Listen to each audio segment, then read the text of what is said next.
नमस्कार साथियों, स्वागत है आप सभी का यूपीएससी पर। मैं हूं आपका होस्ट एंड दोस्त अंकित अवस्थी, लेकर के आया हूं आपके सामने एक जबरदस्त एनालिटिकल पॉइंट, क्योंकि आजकल सुर्खियों में चल रहा है तांडव कंट्रोवर्सी। क्या है तांडव कंट्रोवर्सी? चर्चा करेंगे क्यों आजकल अभिव्यक्ति की आजादी वर्सेस गवर्नमेंट नॉर्म्स चर्चा में है। आज के इस सेशन में पर्टिकुलरली इसी बारे में हम आपके साथ चर्चा करने वाले हैं। आजकल का जो यूथ है, विशेष रूप से कोरोना काल के अंदर जो यूथ हमारे साथ बड़ा पला समय गुजारा, उसने एक प्रॉपर फीलिंग ये वाली ली कि उसने सबसे ज्यादा या तो ऑनलाइन एजुकेशन लिया है या फिर ओटीटी प्लेटफॉर्म्स के थ्रू मनोरंजन लिया है। और ओटीटी प्लेटफॉर्म्स के थ्रू उसने अपने प्रॉपर चैनल के माध्यम से यह पाया है कि कहीं ना कहीं उसे अभिव्यक्ति की आजादी के नाम पर कुछ ज्यादा ही दिखा, जो कि उसने अपनी परवरिश में अब तक नहीं देखा था।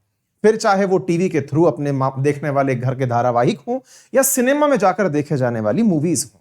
फिर ऐसा अचानक क्या हुआ कि ओटीटी प्लेटफॉर्म्स ने उसके सामने वो सब परोसा जिसकी उसे आदतन आदत नहीं थी। क्या ऐसा इशू बना जिसके चलते आज ये बहुत बड़ा मुद्दा बन चुका है, क्योंकि पहली बार कोई ऐसी वेब सीरीज बनकर आई है जिसमें गवर्नमेंट ने खुद ने इंटरफेयर किया और इसके 2 सीन को एडिट कर दिया। आइए इस पूरे सेशन में आपको सिलसिलेवार तरीके से बताते हैं क्या है ये पूरी घटना, क्यों ये सुर्खियों में आई, सरकार इससे निपटने के लिए क्या कर रही है और किस प्रकार से आपके लिए यह तथ्य जानना जरूरी है। सेशन की शुरुआत करते हैं, लेकिन हमेशा की तरह सेशन की शुरुआत में आपको जब बताने जरूरी हैं कि कौन से पॉइंट आपके दिन भर के दिनचर्या के लिए बहुत ज्यादा यूजफुल होने वाले हैं। सबसे पहला पॉइंट आपको जो पता होना चाहिए वो है मेरे रेफरल कोड से संबंधित।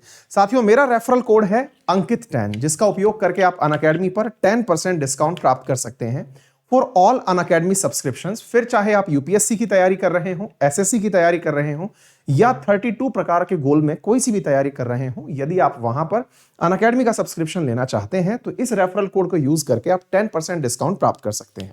मेरे प्यारे साथियों, आप लोगों के लिए रोजाना सुबह 8:30 बजे एक टेस्ट सीरीज और आयोजित की जाती है, जिसमें प्रथम 3 विजेताओं को अनअकैडमी द्वारा 3000, 2000 और 1000 के प्राइज दिए जाते हैं। यह test series Unacademy learning app पर गूगल प्ले स्टोर से डाउन कर लेने के बाद में यूपीएससी गोल में राइज 2.0 नाम से अवेलेबल है। यहां पर प्रथम 3 विजेताओं को 3000, 2000 और 1000 के प्राइसेस प्राप्त होंगे। इसकी कोई फीस नहीं है, आपको केवल रेफरल कोड के रूप में अंकित10 यूज करना है। आइए साथियों, जानते हैं क्या है पूरा इशू। सबसे पहली बात, मैंने आपके सामने कुछ अखबारों की सुर्खियों की कटिंग्स प्ले की हैं। इन कटिंग्स में यह बताया जा रहा है कि किस तरह से यह एक वेब सीरीज सुर्खियों में आई, कहां कहां इसको प्लेसेस मिले, कौन कौन से न्यूज़पेपर ने इसको कवर किया।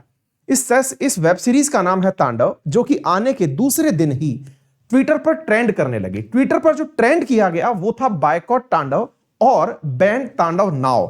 ये 2 शब्द ट्विटर पर ट्रेंड करने लगे और आजकल लोगों के द्वारा अपने एक्सप्रेशंस को व्यक्त करने के लिए सोशल मीडिया का जो भरपूर उपयोग किया जा रहा है, उसमें से तांडव को ट्विटर पर बैन करने की मांग ने अचानक लोगों के बीच में अट्रैक्शन हासिल किया। क्या था ऐसा जिसके चलते ट्विटर पर यह मांग उठी? आइए हम आपके सामने सिलसिलेवार तरीके से वो बात बताते हैं कि ट्विटर पर बायकॉट तांडव क्यों ट्रेंड किया। पहली बात साथियों, इस वेब सीरीज के अंदर काफी उम्दा कलाकारों ने अपना प्रदर्शन किया है। इनमें से एक कलाकार के द्वारा मॉडर्न शिव का रोल प्ले किया गया है। ये मॉडर्न शिव के रोल में सूटेड बूटेड दिखाए गए हैं और अपनी बातें शिव के अंदाज में करते हुए कुछ ऐसे शब्द उपयोग में लेते हैं जो कि एक समुदाय विशेष को काफी ज्यादा ऑफेंसिव लगे। ऑफेंसिव लगने का अर्थ था कि शिवजी और राम जी का यहां एक संवाद प्रदर्शित किया गया था, जिसमें यह सवाल पूछा गया था कि किस प्रकार से राम जी इन दिनों सुर्खियों में हैं। तो शिवजी को नारद मुनि का रोल प्ले करने वाले एक किरदार ने कुछ ऐसी बातें कही जो कि एक रिलीजियस सेंटिमेंट को प्रभावित करने वाली थी।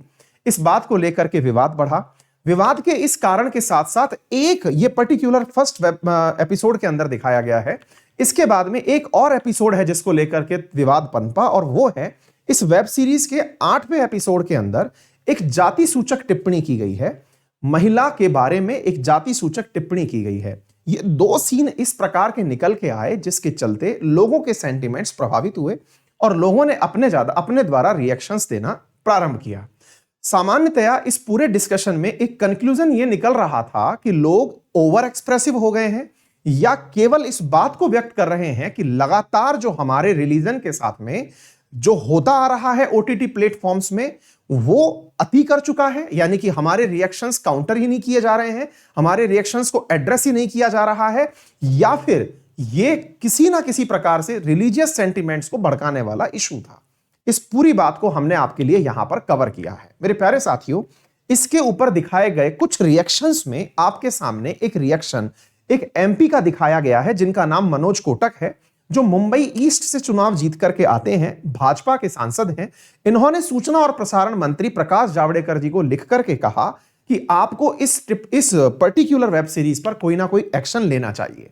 ऐसा क्या हुआ साथियों कि सांसदों को डिमांड करनी पड़ी, विशेष रूप से मध्य प्रदेश के सरकार के द्वारा, मध्य प्रदेश के मंत्रियों के द्वारा प्रकाश जावड़ेकर जी से निवेदन किया गया कि आपको इस पर निर्णय लेना चाहिए या फिर कोई एक्शन लेना चाहिए। ऐसा क्या हुआ कि सांसदों को या फिर सरकारों को तो रिक्वेस्ट करना पड़ रहा है, लेकिन सरकार खुद कोई एक्शन नहीं ले रही है। इसके पीछे था कारण कि सरकार के पास में इन ओवर द टॉप्स जो साइट्स हैं, जिन्हें आप ओटीटी प्लेटफॉर्म्स कहते हैं, इनको रेगुलेट करने के लिए कोई भी कानूनी व्यवस्था नहीं है। एक बहुत बड़ा सवाल जरूर उठेगा कि क्या अभिव्यक्ति की आजादी को रेगुलेट किया जाना आवश्यक है?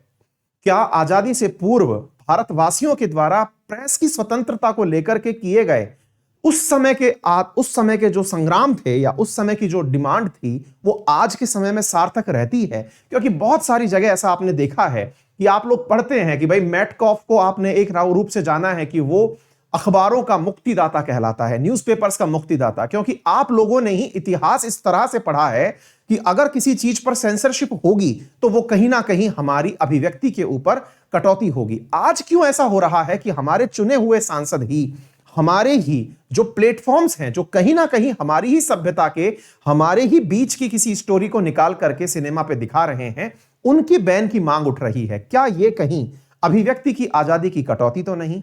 इस बात के बारे में तर्क वितर्क हो सकते हैं, लेकिन हमारा जो कंसर्न है वो ये जानना है कि इस पर कौन कौन से समुदाय विशेष के लोगों ने क्या क्या टिप्पणी की। मैंने आपको यहां पर भाजपा सांसदों की टिप्पणी दिखाई, इसी बीच में उत्तर प्रदेश की पूर्व मुख्यमंत्री सुश्री मायावती जी का भी ट्वीट आया, उनके द्वारा भी इस पर बैन लगाने की मांग की गई। इस पूरी टिप्पणी में, टीका टिप्पणी में हम सबके बीच में एक सवाल जरूर बनता है, और वो सवाल यह है कि फिर सरकार ने आफ्टर ऑल कुछ किया या नहीं किया? बिल्कुल किया।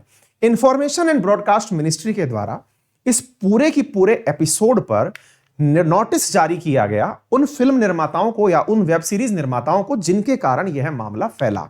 इस मामले के आने के बाद में अली अब्बास, जिनके द्वारा यह मूवी या इस वेब सीरीज को निर्देशित किया गया है, उनके द्वारा एक पब्लिकली अपने द्वारा एक माफीनामा लिखा गया, जिसमें जैसा अक्सर होता आया है कि हर वेब सीरीज से पहले या फिल्म से पहले एक नोटिस लिखा आता है कि इस घटना के सभी पात्र काल्पनिक हैं, इनका वास्तविक जीवन से कोई संबंध नहीं है। अगर इनका संबंध किसी वास्तविक घटना से पाया जाएगा तो इसे मात्र एक संयोग कहा जाएगा। ये बातें जो आप सुनते हैं, ऐसी ही कुछ बातें इन्होंने लिखी कि हमारा उद्देश्य किसी भी रिलीजियस सेंटिमेंट को भड़काना नहीं है, और अगर ऐसा होता है तो इसके लिए हम माफी मांगते हैं। इस घटना के बावजूद भी लोगों का गुस्सा नहीं रुका, और लोगों का गुस्सा ना रुके इसके पीछे हम आपको अब कुछ फैक्चुअल डेटा देते हैं कि क्या कारण है कि लोग ये डिमांड कर रहे हैं कि ओटीटी प्लेटफॉर्म्स पर रेगुलेशन होना चाहिए। मैं कुछ फैक्ट्स आपके साथ साझा कर रहा हूं, जरा आप देखिएगा। मेरे प्यारे साथियों, भारत में ओटीटी प्लेटफॉर्म्स के लिए गवर्न करने का कोई एक्ट नहीं है। अगर है तो उन्हें आईटी एक्ट के थ्रू लाने के बारे में चर्चाएं की जाती हैं, लेकिन रेगुलेशन से संबंधित कोई भी एस्पेक्ट नहीं है। और जब कोविड-19 रहा, लोगों के द्वारा सैक्रेड गेम्स, इसी प्रकार से पाताल लोक और भी बहुत सारी वेब सीरीज जिस पर लोगों ने आपत्ति व्यक्त की थी, उन सबके चलते केंद्र सरकार ने सुप्रीम कोर्ट में अपने एक हलफनामे में नवंबर 11 को यह बात कही थी कि हम जल्दी ही ओटीटी प्लेटफॉर्म्स को रेगुलेट करने के लिए कुछ कानून लाने वाले हैं।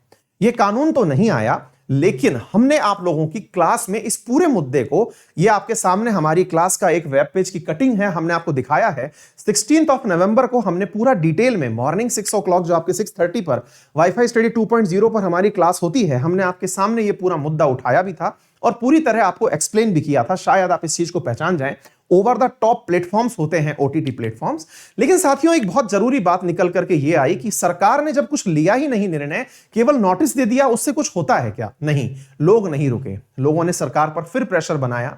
लोगों ने ट्रोल्स करना शुरू किया, लोगों ने सरकार के मीम बनाने शुरू किए, सरकार के ऊपर रिएक्शन मांगने की मांग की गई।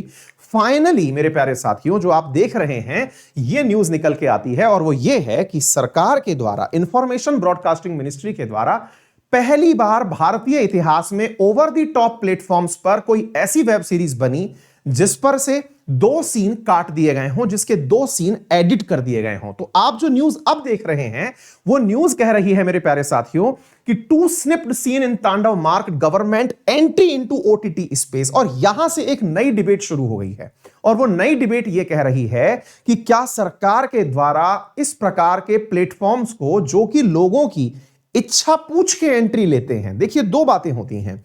आपको जो ये प्लेटफॉर्म्स हैं इन पर एक्सेस इनकी तरफ से नहीं मिला हुआ है, आप अपनी वॉलेंटरी एक्सेस लेकर के पहुंचे हैं। आपने सब्सक्रिप्शन परचेज किया, आपने अपनी तरफ से बोला कि हां मैं 18 साल से ऊपर का हूं, मैं ऐसा कंटेंट देखना चाहता हूं, तब जाके आप एंट्री करते हैं और फिर उस जोन में पहुंच करके आप इसमें स्निप्स चाहते हैं। यह अपने आप में एक डिबेट का कारण बन सकता है। लेकिन साथियों, ये जो मैं आपको सीन दिखा रहा हूं, ये कहीं ना कहीं आज के जो ट्रोलर्स हैं या आज के जो ट्वीटर्स हैं उनके दिमाग में मेरे प्यारे साथियों, ये कहीं ना कहीं दिमाग में छुपा हुआ है और वो है चार्ली एब्दो इंसिडेंट।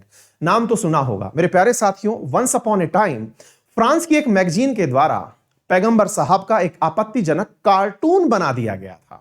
उस कार्टून की मतलब जो परिणति हुई वो कुछ इस प्रकार की थी कि इस मैगजीन के प्रकाशक, और जहां पर ये ऑफिस था, जहां पर ये प्रकाशित होती थी, वहां पर उग्राई भीड़ ने उस या फिर एक व्यक्ति विशेष के द्वारा एक आतंकवादी हमला वहां पर प्रायोजित किया गया और उसकी वजह से एक बहुत बड़ा विध्वंसक घटना पेरिस में यानी फ्रांस में इस चार्ली एब्दो के सेंटर पर देखने को मिली थी।